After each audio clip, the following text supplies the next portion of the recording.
आपको बता दें कि फ्रांस के नीस शहर में आयोजित भारत इनोवेट्स 2026 कार्यक्रम के दौरान प्रधानमंत्री नरेंद्र मोदी और लंदन स्थित टेक कंपनी नथिंग के को फाउंडर और इंडिया प्रेसिडेंट अकीक इनोवेशन लिमिटेड के जो है यहाँ एक अनोखी बातचीत जो है वो देखने को मिली। आपको बता दें कि यहाँ जो है इनोवेसीड्स के साथ जो है एक अनोखी बातचीत प्रधानमंत्री की आज एक चर्चा का विषय बन गई है। तकनीक और नवाचार पर केंद्रित इस कार्यक्रम में दोनों नेताओं के बीच कंपनी के नाम नथिंग को लेकर जो है चर्चा हुई और जिस चर्चा ने सोशल मीडिया पर भी लोगों का ध्यान जो है वो खींच दिया है। दरअसल आपको बता दें कि असिक ने कार्यक्रम के बाद सोशल मीडिया प्लेटफॉर्म एक्स पर प्रधानमंत्री नरेंद्र मोदी के साथ अपनी मुलाकात की तस्वीरें जो हैं वो साझा की थी। उन्होंने बताया था कि बातचीत के दौरान प्रधानमंत्री ने उनसे वही सवाल पूछा जो अक्सर उनकी कंपनी से पूछा जाता है कि आखिर कंपनी का नाम नथिंग क्यों रखा गया। हालांकि इस बार जवाब देने का अंदाज जो है वो बिल्कुल अलग था। अकीस ने कहा, बता दें आपको कि उनके मुताबिक प्रधानमंत्री मोदी ने भारतीय दर्शन का उल्लेख करते हुए कहा है कि शून्य या नथिंगनेस केवल जो है खालीपन नहीं है, बल्कि ये अनंत संभावनाओं की आवश्यकता है। भारतीय चिंतन में शून्य को उस बिंदु के रूप में देखा जाता है जहां से हर नई संभावना जन्म लेती है। प्रधानमंत्री ने समझाया कि शून्य का अर्थ कुछ भी नहीं होना चाहिए, बल्कि वो ऐसी स्थिति है जिसमें सब कुछ बनने की क्षमता जो है वो मौजूद होती है। प्रधानमंत्री मोदी के इस वाक्य ने आपको बता दें कि असिक को काफी प्रभावित भी किया है। उन्होंने कहा है कि यह दृष्टिकोण उनके लिए बेहद प्रेरणादायक रहा है और वो इस विचार को लंबे समय तक याद रखेंगे। सोशल मीडिया पर भी इस चर्चा को भारतीय ज्ञान परंपरा और आधुनिक टेक्नोलॉजी के अनूठे संगम के रूप में जो है वो देखा जा रहा है। कई यूजर्स ने इसे भारत की बौद्धिक विरासत और वैश्विक तकनीक संवाद के बीच जो है एक मजबूत सेतु के बीच में बताया है। भारत इनोवेट्स 2026 कार्यक्रम में देश और दुनिया की कई प्रमुख हस्तियां शामिल हुई। इस दौरान आपको बता दें कि फॉरेंसाइंस के सह संस्थापक इन्फोसिस के और इसी के साथ तमाम ऐसी कंपनियां के एन नारायण मूर्ति जो है सहित कई सारे ऐसे अनेक उद्योगपति और इसी के साथ शिक्षाविद जो है टेक्नोलॉजी विशेषज्ञ जो हैं वो इस कार्यक्रम में मौजूद रहे थे। ये तस्वीरें अभी हम आपको दिखा रहे हैं जो प्रधानमंत्री मोदी के साथ जो है साझा की गई थी। इस कार्यक्रम का उद्देश्य भारत की नवाचार क्षमता, स्टार्टअप इकोसिस्टम और तकनीकी नेतृत्व को जो है वैश्विक मंच पर प्रस्तुत करना था। इस कार्यक्रम के दौरान नथिंग ने भारत के 2 प्रतिष्ठित शैक्षणिक संस्थानों के साथ सामूहिक समझौता भी किए हैं। कंपनी ने IIT रुड़की और IISc बैंगलोर से जुड़ी संस्था foundation for science innovation and development यानी कि FSID के साथ जो है रणनीतिक साझेदारी के लिए समझौता ज्ञापन भी यानी कि MOU पर हस्ताक्षर किए हैं।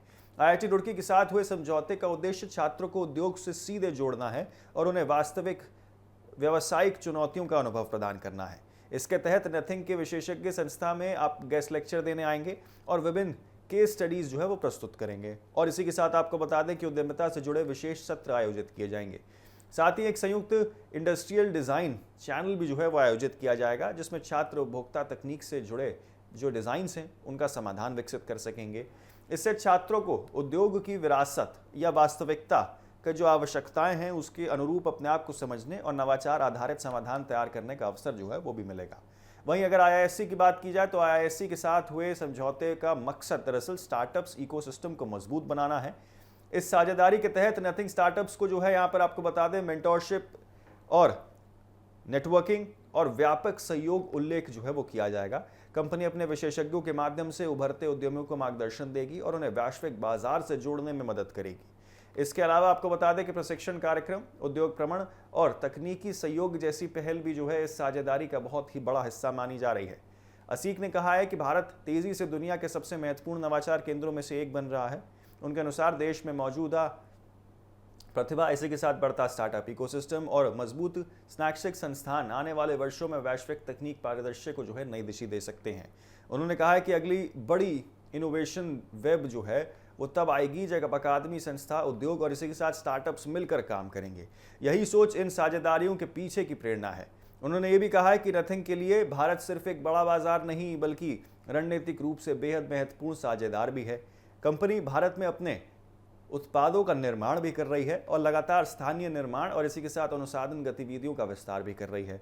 भारत ने कंपनी की बढ़ती मौजूदगी ये दर्शाती है कि वैश्विक टेक कंपनियां अब भारत को केवल उपभोक्ता बाजार के रूप में नहीं बल्कि नवाचार और उत्पादन केंद्र के रूप में भी देख रही हैं। भारत इनोवेट्स 2026 का आयोजन भारत के शिक्षा मंत्रालय की पहल के तहत किया गया था। ये कार्यक्रम G7 शिखर सम्मेलन से ठीक पहले आयोजित हुआ है। इससे इसकी अंतर्राष्ट्रीय अस्मिता और इसी के साथ आपको बता दें अहमियत और बहुत ज़्यादा बढ़ गई है। कार्यक्रम ने भारत के और वैश्विक तकनीक समुदाय के बीच सहयोग को नई दिशा देने का काम किया है। उधर आपको बता दें प्रधानमंत्री नरेंद्र मोदी ने फ्रांस में G7 शिखर सम्मेलन में भाग लेने के लिए भी वो पहुंच गए हैं। फ्रांसीसी राष्ट्रपति मैक्रो से यहाँ निमंत्रण पर वो इस यात्रा को भारत फ्रांस संबंधों और वैश्विक सहयोग के लिहाज से बहुत महत्वपूर्ण माना जा रहा है। G7 बैठक के दौरान प्रधानमंत्री नई साझेदारियों का निर्माण और अंतर्राष्ट्रीय एकजुटता का पुनर्निर्माण विषय पर आयोजित सत्र के लिए हिस्सा लेंगे। शिखर सम्मेलन के साथ आपको बता दें कि प्रधानमंत्री की कनाडा के प्रधानमंत्री मार्क कार्नी, ब्रिटेन के प्रधानमंत्री और इसी के साथ संयुक्त अरब एमिरेट्स के राष्ट्रपति शेख मोहम्मद बिन जायद अल से भी कई सारे ऐसे नेता हैं जिनके साथ वैश्विक नेताओं के साथ द्विपक्षीय बैठक भी प्रस्तावित है। भारत की लगातार बढ़ती वैश्विक भूमिका का अंदाज इस बात से लगाया जा सकता है कि ये G7 शिखर सम्मेलन में देश की 13वीं भागीदारी है और प्रधानमंत्री मोदी की लगातार 7वीं उपस्थिति है। विशेषज्ञों का मानना है कि तकनीक, कृत्रिम बुद्धिमत्ता और इसी के साथ विनिर्माण, नवाचार को मजबूत आपूर्ति श्रृंखलाओं के क्षेत्र में भारत की बढ़ती क्षमता ने दुनिया की प्रमुख अर्थव्यवस्था का ध्यान वो अपनी ओर आकर्षित किया है। भारत इनोवेट्स 2026 और G7 जैसे मंच इस बात का संकेत दे रहे हैं कि वैश्विक व्यवस्था में भारत की भूमिका लगातार मजबूत होती जा रही है।